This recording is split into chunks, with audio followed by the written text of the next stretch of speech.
Mesdames, Messieurs, bonsoir, bienvenue à Entretien. Cette semaine, une rencontre avec la violoniste Valérie Pichon.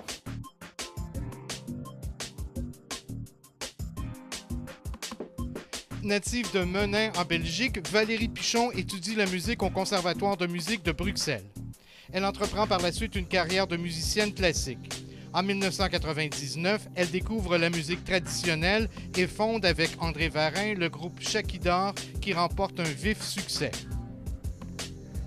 Valérie Pichon, évidemment, on vous connaît comme la blonde violoniste du groupe Chakidar, mais vous êtes, et je pense que les gens le savent maintenant, d'abord et avant tout une violoniste classique, une musicienne classique. Alors, si vous voulez, on va prendre le temps, dans le cadre de cette émission, de vous connaître un peu, connaître un petit peu votre parcours. On le disait dans la mini-biographie, vous êtes né en Belgique, à Menin en Belgique, mais c'est très rapidement là, que vous êtes arrivé ici au Québec et vous vous considérez comme une Québécoise? Ah oui, écoute, j'avais 1 an et demi lorsque mes parents ont décidé qu'on partait toute la famille vivre au Québec. Donc, moi, j'ai vraiment vécu ici. De là, pourquoi j'ai pas un accent français non plus ou belge de là-bas. On a été... Sauf que dans la région où on est arrivé, c'est assez spécial parce que l'Abitibi, c'était quand même une région assez éloignée. Puis à cette époque-là, je me souviens qu'il n'y avait même pas d'asphalte là, entre la route. Alors, ça prenait 7-8 heures se rendre. Puis ça a été... moi, je m'en souviens pas. On me l'a raconté, mais non, c'était particulier comme arrivée. Votre père est belge. Non, français, mon père. Votre père est français, il est professeur de français. Votre mère est belge et elle était travailleuse sociale. Évidemment, vous arrivez, comme vous le disiez, dans une région un petit peu éloignée.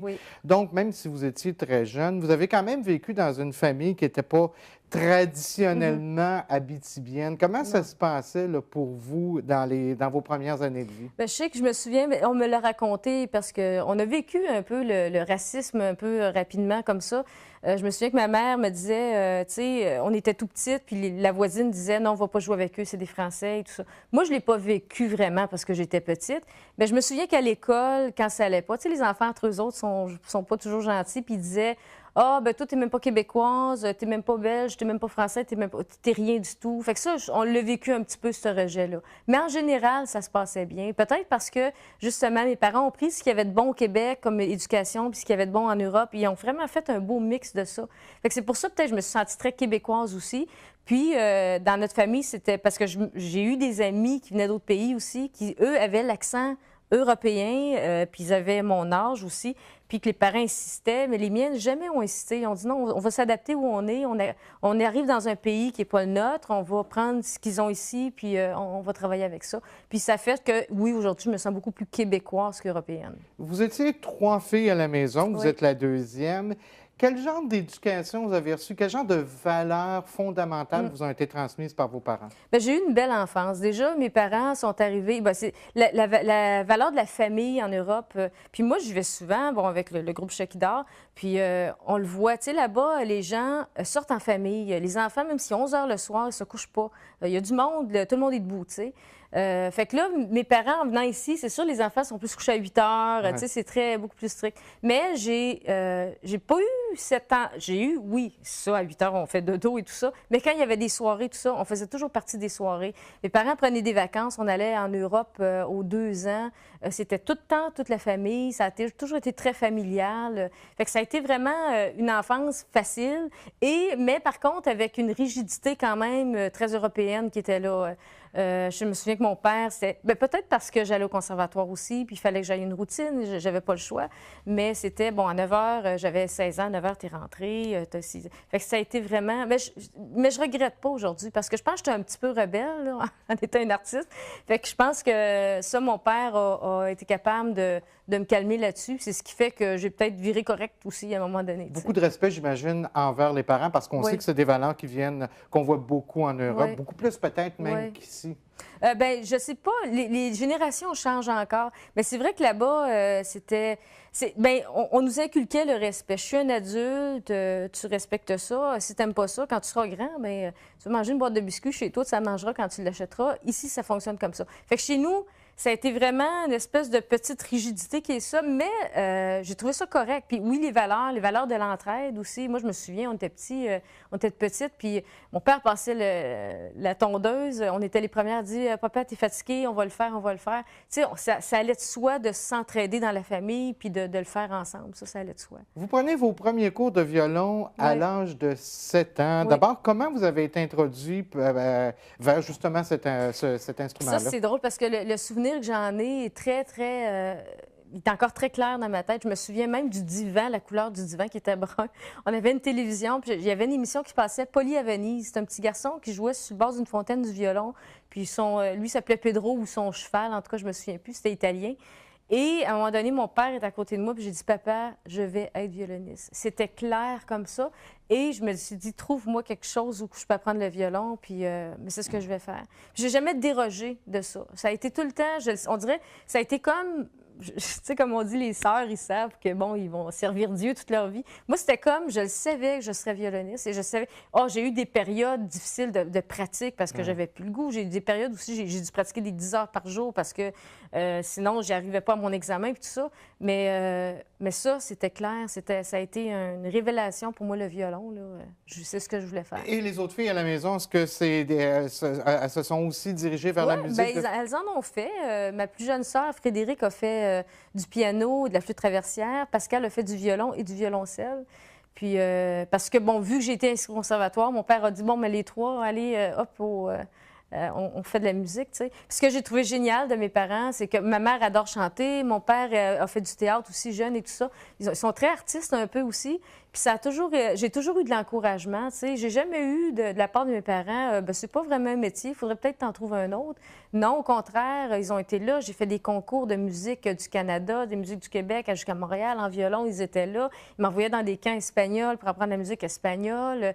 J'étais dans des camps de musique tous les étés. Fait que tu sais, ça a été, ils ont vraiment été beaucoup, beaucoup en arrière de moi à me dire, OK, c'est ce que tu veux faire, bon, on y va, tu sais. J'imagine qu'on découvre assez rapidement que vous avez du talent parce que même en secondaire 5, on vous expatrie dans la grande ville De à Montréal pour ouais, aller continuer vos études ouais. en violon. Comment ça s'est passé là, pour la jeune fille? Vous aviez quoi, 15-16 ans à ce moment-là? 15-16 ans. De quitter la famille? Bien, en fait, ce qui est arrivé, c'est que en étant à Val-d'Or, parce que le conservatoire à Val-d'Or, quand ça faisait 7 ans que je jouais déjà, puis mon professeur a dit, le niveau est plus assez avancé, il faut que tu sois avec des jeunes de plus haut niveau pour apprendre encore plus et plus vite. Parce que quand tu es la plus avancée du conservatoire, tu apprends moins. Alors, ça a été toute une décision. Je sais que ma mère a trouvé ça très difficile. Elle m'en a parlé longtemps. Elle m'a dit, je trouvais ça épouvantable de te laisser partir comme ça. Mais c'est ce qu'il fallait pour que je puisse avancer. Fait que je suis partie en secondaire 5. On a décidé de m'envoyer au Conservatoire à Montréal, puis dans une école à vocation artistique aussi à Joseph-François Perrault pour finir mon secondaire 5. Et c'est là que j'ai décidé après ça où je m'en allais. Moi, j'avais dit à ma mère, je veux aller étudier à Bruxelles, au conservatoire, parce que mon professeur venait de là aussi. Puis, fait que là, elle a dit, OK, parfait. On a pris un avion. Je suis partie à Bruxelles après mon secondaire 5. J'ai été faire mon audition. Puis ils m'ont dit, OK, t'es acceptée. Alors, je suis rentrée à l'université directement là-bas après ça. Et j'avais que 17 ans quand même. Fait que de 17 à 20 ans, j'étais à Bruxelles, au conservatoire là-bas. Ça aussi, ça a été toute une expérience. Puis ça aussi, ça a été dur sur mes parents parce qu'ils se sont dit, elle est très jeune de partir. Mais à cette époque-là, ma sœur Pascale s'en allait en médecine. Alors, elle est partie avec moi. On était les deux sœurs au moins en appartement là-bas. Mais de vous retrouver loin là, de, tout de tout votre entourage, comment ça s'est passé ces 3 années-là? Bien, ça a été difficile. Je pense que Montréal a été plus difficile parce que j'étais plus jeune, c'était la première fois. Puis j'étais dans une sorte de pension, là. Mes parents payaient quelque chose et je restais là. J'ai pas resté là longtemps, je me suis fait deux amies, là, puis j'étais toujours en train d'aller dormir chez mes amis. Mais j'ai trouvé ça dur parce que tu t'enlignes, tu sais pas trop comment t'enligner. Puis la madame qui m'accueillait là-bas me disait, je suis pas ta mère, je suis pas ton père, fait que tu te débrouilles tout seul. Si tu as des questions, on va t'aider, mais tu es vraiment laissé à toi-même. Puis ça, j'ai trouvé ça dur parce que je me disais, quand ça allait pas, puis tu sais, on était quand même à 7 heures d'autobus de Val-d'Or, fait que c'était pas comme si j'avais 1 heure à faire pour aller voir mes parents. Fait que c'était pas tout le temps, c'était pas toutes les semaines j'allais les voir, puis j'ai trouvé ça difficile. Mais tu sais, t'as pas le choix, j'ai pas le choix de me prendre en main, à me dire, moi je me souviens qu'à un moment donné, il y a eu un laisser-aller dans mes pratiques de violon et tout, puis c'est normal. Puis là, je me suis dit, OK, là, je voulais dans ma tête aller à Bruxelles. J'ai dit, Valérie, si tu continues comme ça va être l'enfer. Fait que juste vers la fin de l'année, je me suis comme remis, je dis, OK, non, là, discipline, puis recommence à travailler. Alors, je me suis remis au violon et tout ça. Et finalement, j'ai passé, puis je suis partie à Bruxelles. Évidemment, ça fait quelques fois que vous en parlez, la discipline. Oui. On a beaucoup de gammes à faire, on a Oui. beaucoup de travail à faire. Oui. Comment vous avez réussi vraiment là, à vous motiver de le faire? Parce que ça veut dire des heures de pratique. Donc, on ne va pas jouer dehors, on ne fait pas les mêmes activités que les jeunes de votre âge. Oui.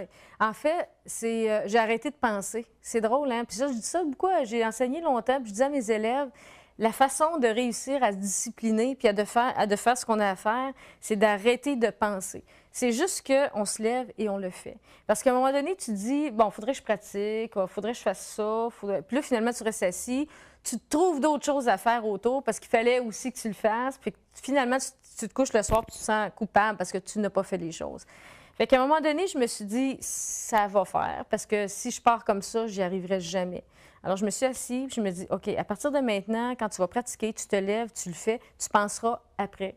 Et c'est comme ça que j'ai réussi à me discipliner. Et encore aujourd'hui, dans n'importe quoi, là, j'ai des choses à faire que ça ne me tente pas. Je me dis, Val, pense pas, lève-toi, fais-le. Ouais. Alors, je le fais, puis ça pense, et j'ai beaucoup moins de stress, je vis beaucoup moins de stress. Parce que nous autres, les adultes, on pense tout le temps, tu sais. Puis à un moment donné, tu dis, OK, tu penses, puis tu t'auto-conditionnes toi-même à dire, je le ferai pas parce que c'est bon que je le fasse pas tout de suite. Puis c'est pas bon, ça. La discipline, c'est juste lève-toi, fais-le. Évidemment, votre rêve de devenir musicienne s'est concrétisé après vos études. Plusieurs formations classiques que vous avez... Pendant 24 ans, vous avez été une musicienne qu'on considère classique. Et évidemment, on pense souvent, vu de l'extérieur, que c'est un monde qui est aride. Est-ce que c'est comme ça que vous avez vécu vos 24 années? Oui, c'est pas facile. Ça dépend, parce que j'ai connu des artistes classiques où j'ai eu beaucoup de plaisir à jouer avec eux parce qu'ils se prenaient pas trop au sérieux, justement. C'est un métier qui est tellement exigeant. Dans le classique, là, si t'es pas la top, t'es rien.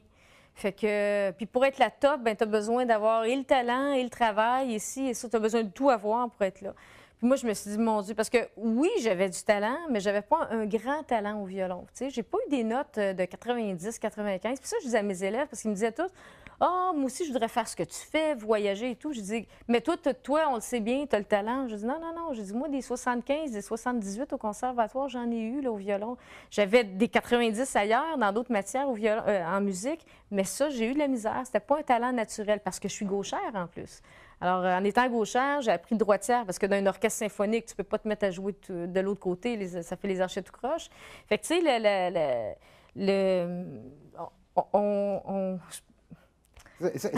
c'est évident qu'on peut difficilement vivre, j'imagine, en étant que musicienne classique. Tellement il y a eu le passage au rock, presque un passage obligé, si on veut, pour continuer voyager de vivre. surtout aussi, parce que c'est ça, dans le classique, c'est que c'est très restreint. Bon, on avait un orchestre symphonique en région, là-bas en Abitibi, mais ça reste que tu as un orchestre, tu as une première chaise.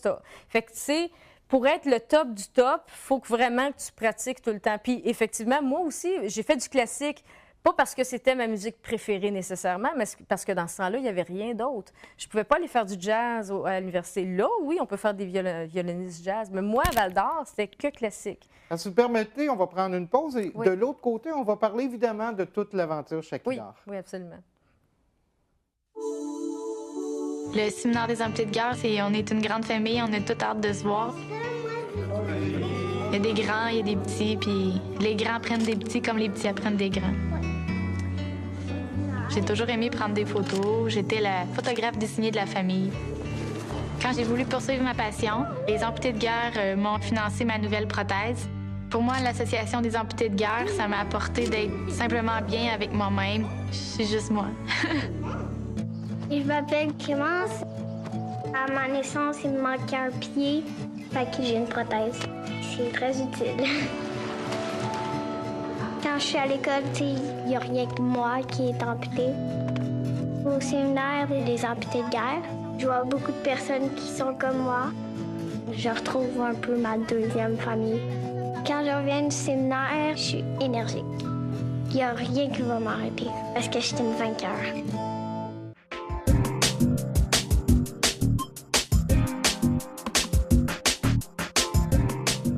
On est de retour en entretien pour continuer notre discussion avec Valérie Pichon. Valérie, juste avant la pause, on disait que vous aviez été initiée au monde du rock à travers un album et c'est là que vous avez rencontré pour la première fois André Varin. Oui. Et c'est là que l'idée d'un projet commun est née. Oui. Pouvez-vous nous raconter un petit peu les débuts de Shakidar? Oui, en fait, c'est drôle parce que lorsque je suis tombée sur un violon électrique, parce que je fais du violon électrique, distorsion et tout ça, avec un ami qui était chanteur, on a eu besoin d'un guitariste électrique et André a été appelé parce que c'est un ami à lui. Et c'est comme ça que j'ai connu André. Puis là, on s'est mis à faire de la musique ensemble. Puis lui avait déjà des contrats de traditionnels. Il se cherchait un ou une violoniste pour les trois. On n'avait que 3 contrats. Alors, il m'appelle, il me dit, garde, tu joues du violon. Je dis, OK. Fait que ça a commencé comme ça. Puis là, ces 3 contrats-là ont fait que partout où on allait, on avait un été. Lui avait un été très bouqué à juste André Varin. Moi, j'ai dit, écoute, je te suis et je vais jouer du violon avec toi. Il me dit, oh, j'ai pas de budget. Je dis, pas grave, je le fais gratuitement. Puis partout où on allait, les gens disaient, oh, je veux ça l'année prochaine, je veux ça l'année prochaine. Donc, Shakidar a comme existé comme ça parce qu'on n'a pas parti le groupe pour continuer. On avait parti ce groupe-là pour 3 contrats au départ. Et c'est ce qui était bizarre, c'est qu'à un moment donné, j'étais à Val-d'Or, c'était là. Je m'entraînais, j'étais avec ma soeur, puis j'allais chercher ma soeur au travail. Puis il y a un gars qui cogne à ma vitre un jour, puis il me dit, c'est toi qui joues du violon dans l'album de Ponto, parce que ça s'appelait comme ça, le violon électrique que je faisais avec le gars rock. J'ai dit, oui, oui. Puis il dit, ah, je fais aussi un album et tout ça. Puis là, je lui demande, est-ce que tu as du violon dans tes albums? Il dit non. Bien, j'ai dit, est-ce que tu en veux? Il dit, oui, mais j'ai pas de budget. Je dis, ah, je te le fais gratuitement, ça me fait plaisir. Il était content. Fait que le lendemain, à 9 h, je rentre en studio. Je commence à jouer sur ses tracks. Il était tout content. Il envoie ça. Là, il dit, je fais un lancement. Est-ce que tu es invité à venir? Est-ce que tu veux venir? Je dis, parfait. Alors, je vais au lancement, je joue avec eux. Et cet album-là est vendu le soir du lancement. Et il y a une Française qui se retrouve avec une copie de cet album-là. Et cette Française-là arrive en France, mon oncle, ma tante et tout ça, puis ça se retrouve dans les mains de monsieur, un agent en France, et l'agent qui dit « J'adore, je fais venir ce groupe-là ». Alors, il appelle le chanteur, puis moi, j'avais joué juste par hasard sur l'album. Il dit « Est-ce que vous venez faire un spectacle en France et tout? » Il dit « Oui, oui, on vient, on vient. » Il m'appelle, mais je dis « Moi, je peux pas, j'ai Shakidar qui avait commencé déjà à rouler à cause de l'année d'avant où j'avais été jouer avec André. » Puis, j'ai dit, moi, c'est la grosse période de la Saint-Jean-Baptiste, je ne peux pas. Par contre, là, je lui dis, si vous avez d'autres événements, j'ai aussi un projet qui s'appelle Shakidar, si vous êtes intéressé. Il dit, alors, faites-moi venir une maquette. Une maquette, pour eux, c'est un démo. J'ai dit, pas de problème. Alors, on raccroche. Là, je dis à André, j'ai dit, là, ça va pas bien. On n'a ni maquette, ni CD, ni rien du tout. J'ai dit, qu'est-ce qu'on fait? Est-ce qu'on fait un démo ou un album? Et c'est là qu'est devenue la décision de faire un album. Quand on a eu fini l'album, on a donné en main à ce monsieur-là. Il l'a écouté, il a dit « C'est beau, je fais venir Shakidar ». Et depuis ce temps-là, ça fait 50 tournées. C'est la 50e tournée qu'on vient de faire cet été. Je pense qu'on est rendu à 52 même. Des tournées maintenant. En France, en Europe? Oh, juste en France, parce que l'Allemagne, on l'a fait 12 fois. On a fait la Chine, on a fait l'Autriche, on a fait la Suisse, on a fait la Guyane française au-dessus du Brésil. On fait le tour du monde. Et ça, c'était un de mes 3 rêves, justement, quand j'étais petite, à réaliser. Et vous y allez vraiment avec votre style. Ce que vous proposez, ce n'est pas des adaptations pour plaire aux gens. Non. Donc, la musique traditionnelle québécoise, est-ce que vous la connaissiez avant de commencer à travailler avec Shakidar? Est-ce que vous l'aimiez? Oui, puis moi, ce qui est arrivé, c'est qu'en étant au conservatoire, je me souviens petite, mon professeur me disait, tu ne touches pas à cette musique-là, ça va déformer ta technique. C'est comme ça que je me faisais parler. Et mon voisin, qui s'appelait Gilles, à Val-d'Or, en arrière de chez moi, faisait aussi du violon et son grand-père en jouait. Puis lui, il en connaissait 2, 3. Puis moi, puis Gilles, on se cachait dans les coulisses au conservatoire, puis il me les montrait au violon. Moi, je tripais ça. Je trouvais que c'était une musique entraînante et tout ça et tout ça. Puis plus je la découvre, plus je me dis, OK, c'est pas si facile, tu sais. Moi, j'aime ça, m'asseoir avec un violonneux, puis il me dit, OK, joue. Puis il me dit, oh, mais je suis tout croche, c'est pas grave. Joue, je veux juste voir les coups d'archet, comment tu fais ça, quel accent tu vas chercher. J'adore ça. Ça fait, même si c'est pas, oui, c'est mon folklore aussi, parce que quand je suis arrivée à 1 an et demi, même si je suis pas née ici, j'ai l'impression que je suis québécoise. Mais chez moi, c'est ça, il n'y avait pas de musiciens. J'ai pas connu les grosses familles avec les guitares et tout ça. Là, je commence parce que j'ai plein d'amis qui en jouent et tout ça, mais c'est nouveau, ça, pour moi. Mais la musique traditionnelle, ça fait longtemps que je voulais en faire. On sait qu'au Québec, pendant plusieurs années, tout ce qui s'appelait traditionnel, tout ce qui s'appelait country Oui. ou western, ça a eu Oui. très mauvaise réputation. On sent de plus en plus là, un renouveau Oui. pour cette musique-là. Il y a des groupes qui l'ont popularisé correctement. Tu sais, il y a eu La Bottine Souriante, bon, Mes Aïeux.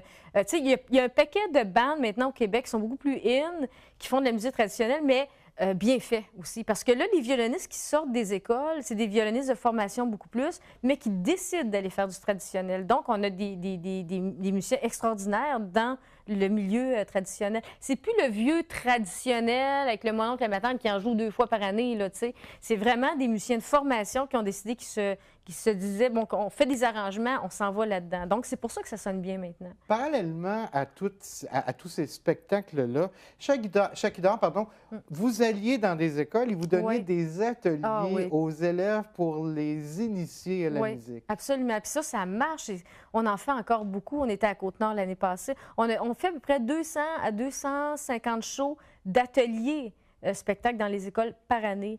On a tout le temps. Puis là, au début, c'était une école qui nous appelait. Là, c'est les commissions scolaires. J'ai 12 écoles. Vous pouvez venir pour 2 semaines. Fait que c'est comme ça. Oui, puis il y a un engouement là-dessus sur les traditions. Puis nous, on essaye de dire aux enfants, justement, arrêtez de penser qu'il faut être bon pour faire de la musique. Il faut juste avoir du plaisir puis vouloir le faire. Des cuillères, tout le monde a ça à la maison. Taper du pied, tout le monde est capable. Surlutter, on leur apprend à le faire. Fait que on n'a pas besoin d'être des grands musiciens pour s'amuser. Un espèce de retour aux sources pour Valérie Pichon, parce que Oui. vous avez aussi vous avez enseigné le violon, Oui. mais vous avez aussi enseigné à plusieurs dans des écoles comme suppléante, entre Oui, autres. aussi, j'en ai fait. J'ai fait de la suppléante. La suppléance, peut-être 2-3 ans, en même temps que Chakidar, en même temps que toutes sortes de choses pour me dire, OK, aussi, je m'en vais là-dedans. Mais j'aimais ça, la suppléance, mais pour moi, faire de la musique, c'était ce que j'avais besoin. Parce que je me suis dit, un jour, je vais me remettre à l'enseignement. J'ai quelques élèves que j'aime ça aussi, mais je suis encore dans l'âge à faire de la tournée. Ça, pour moi, c'est primordial. C'est la première chose qui prime. Et c'est pour ça, Chakidar, je me dis combien de temps? Tu sais, parce que, bon, Chakidar, moi puis André, on a été un couple pendant 12 ans. Bon, ça s'est terminé et tout ça. Puis là, on s'est dit, qu'est-ce qu'on fait? Est-ce qu'on continue? Est-ce qu'on lâche ça? Alors, ça a été des décisions. C'est pour ça que les gens disent, oh, on n'a pas entendu parler de Chakidar de ce temps-ci. Non, on a été en décision, en repos, à se demander comment on fait ça. Puis, finalement, c'est ça, on est retourné en studio cet été. L'album sort bientôt. Fait que si c'est comme... on a décidé qu'on le continuait. Une année à la fois, on verra. Parce que, justement, vous avez amené le sujet vous-même. Vous avez été un couple pendant 12 ans. Vous êtes maintenant séparés. Oui. Comment ça se vit pour Valérie Pichon au quotidien de côtoyer son ex? Parce que c'est pas des choses qu'on fait habituellement. Non, c'est sûr. C'est certain qu'il y a beaucoup de gens qui n'ont pas cru aussi, tu sais, qui nous ont dit ça ne marchera pas jamais, vous ne serez pas capable, tu vas te détruire là-dedans et tout ça. C'est sûr que c'est très difficile. Déjà, travailler avec son conjoint, c'est pas facile. Et en plus, quand c'est son ex, c'est encore plus dur. Parce que quand c'est ton conjoint, tu acceptes des choses. Quand ça l'est plus, tu n'acceptes plus certaines choses. C'est que tu dis, OK, bien maintenant, tu n'as pas le droit de me parler comme ça. Je suis fatiguée, moi aussi. Fait que, bon, on a chacun nos vies, puis c'est correct. Je pense qu'on est 2 personnes intelligentes. André, c'est un gars intelligent. Je pense que je suis une femme intelligente qui a été capable de monter une entreprise, une PME qui va très bien dans le monde. Parce que oui, on n'est pas un groupe connu au Québec nécessairement, mais on voyage beaucoup, on fait beaucoup d'Europe et tout ça. Ça va bien. Alors, ça a été la décision, qu'est-ce qu'on fait? Est-ce qu'on part chacun notre projet d'un bord puis de l'autre? Puis ça aussi, on sait combien de temps ça prend et ce que ça demande. Et je pense qu'on n'avait plus l'énergie de le faire. Alors, c'était, est-ce qu'on essaie quand même? Puis tu sais, Chakidar, ça a été notre projet à nous deux. Ça a été notre bébé, en fait, et ça l'est encore. Puis je me dis, bon, bien, comment on va être capable de l'amener? On le prend une journée à la fois. On fait les tournées ensemble. On s'adapte. On s'adapte à certaines choses. Là, puis, mais moi, je donne 2 ans encore. Aux 2 ans. Chaque 2 ans, on remet en question à voir. Bien, à date, ça fait juste 1 an qu'on n'est plus ensemble. Puis là, on a décidé vraiment de reprendre Chakidar en main puis de dire, OK, on fonce pendant 2 ans au moins. Donc, 2 ans au moins, mais vous êtes toute jeune. Ouais. Je sais qu'il y a plein d'autres projets sur lesquels vous travaillez actuellement. Entre autres, Pascal Dufour, qui est un auteur-compositeur, je pense, avec qui vous travaillez. Bien, j'ai travaillé. En fait, ce qui est arrivé, c'est que l'été passé, ça a été, je sais pas, ça a dû se savoir un peu. Alors, j'ai plein d'artistes qui m'ont approché, puis avec qui j'ai fait des spectacles, qui sont devenus aussi des amis maintenant. Bon, j'ai joué avec... j'ai eu la chance d'être sur scène avec Diane Tell aussi, de jouer avec Diane Tell, avec Raoul Duguay, Pascal Dufour, justement, on a monté un show. Il y a eu aussi, il y a Marc-Angé de Star Academy, le petit violoniste Celui qui joue, rouquin. oui, effectivement. Oui, justement, je suis encore en contact avec lui. On veut peut-être monter un show pour une tournée en Allemagne. Il y a aussi Émilie Bégin, avec qui j'ai fait... on a un show concept avec plusieurs artistes. Brigitte Lafleur, qui est une comédienne aussi qui chante très bien, qui joue dans plein d'émissions au Québec. Fait que, oui, j'ai été approchée par des artistes et j'ai commencé ça. Mais tu sais, je suis obligée de te dire, là, Chat qui dort m'apporte vraiment quelque chose où je suis bien. Tu sais, j'ai une chroniqueuse artistique, une amie à moi, qui me disait, tu sais, Valérie, il n'y a pas beaucoup de violonistes qui ont leur tête sur un album en étant le groupe. On va voir beaucoup de violonistes qui vont jouer avec des artistes, où c'est l'artiste, puis ils ont sa violoniste. Mais moi, c'est vraiment Chat qui dort, c'est moi et André. Puis elle dit, ce côté-là, c'est votre projet. Parce que là, si je travaillais avec d'autres artistes, je serais la violoniste de plusieurs artistes. On s'appelle ça un artiste à la pige. Puis c'est pas négligeable, là. Sauf que moi, j'ai tellement travaillé sur mon projet, je veux faire mes chansons, je veux faire mes choses à moi, que c'est là que je me suis dit, OK, je vais mettre l'emphase plus peut-être sur Chat qui dort. Et vous me disiez que vous avez retrouvé des instruments que vous connaissez bien, violoncelle entre autres, piano entre autres. La guitare aussi. En fait, depuis que je suis petite, parce que là, quand ça a été... tu sais, quand une relation se termine après 12-13 ans, ou bref, plus longtemps ou moins longtemps, tous les gens nous disent, pense à toi. Bon, ça, j'ai cette phrase-là. Pense à toi. Je pense tout le temps. Moi, je sais pas. Mais tu sais, ils me disent, fais des choses que tu ferais pas normalement. Ou non, des choses que tu fais pas parce que tu n'as pas eu le temps. Parce que... Puis là, je cherchais. Puis je trouvais rien à part la musique. Mais j'ai dit, je suis bien plate. Je sais faire que ça, on dirait, tu sais. Fait que là, je me suis dit, la guitare, ça fait longtemps que je jouais de la guitare. Et j'en avais 8 chez nous avec André. On avait plein de guitares. J'en ai pris une avec moi.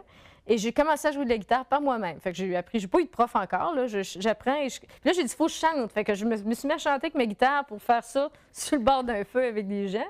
Et aussi, le violoncelle, je l'ai enseigné pendant 4 ans, 5 ans. J'ai joué dans des groupes aussi avec du violoncelle. Puis là, je me suis dit, bon, sur les albums de Chat qui dort, on a du violoncelle qui joue des fois. Et des fois, certaines tracks, c'est moi qui les fais. Fait que ça, je me suis dit, OK, je vais me perfectionner aussi violoncelle, l'alto. Et évidemment, le piano que j'ai joué pendant 7-8 ans. J'accompagnais la classe de violoncelle au Conservatoire à Val-d'Or. J'étais l'accompagnatrice, donc j'ai joué quand même des grosses pièces et tout ça. Fait que j'ai retrouvé ça. Valérie Pichon, écoutez, c'est tout le temps dont on disposait. Bonne chance pour le restant de votre carrière avec Chat qui dort et dans vos projets personnels. Merci beaucoup. Alors, c'est ce qui complète notre émission pour aujourd'hui. Je vous remercie d'avoir été des nôtres. On se revoit la semaine prochaine pour une autre émission Entretien. D'ici là, je vous souhaite une bonne fin de soirée sur nos ondes. Merci.